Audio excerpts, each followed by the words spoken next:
From the 17th to the 20th of June 2025, the Italian frigate Antonio Marceglia Portcalls Karachi as part of operational projection campaign in the Indo-Pacific region.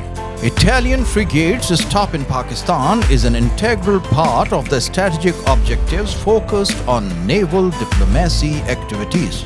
The frigate's deployment in the Indo-Pacific region reaffirms the desire of the Italian defense to consolidate the national presence and international cooperation in the area. The valorization of the Sistema Italia in technological, industrial, cultural terms and the promotion of the Italian defense industrial excellence. In this context, on 17 June, the frigate hosted an industry day providing a platform to bring together partners and local authorities. On 20th June, the Italian ship conducted PASIX drills with the Pakistan Navy unit, a joint training exercise between the two navies to test crew readiness and the efficiency of their respective assets and equipment.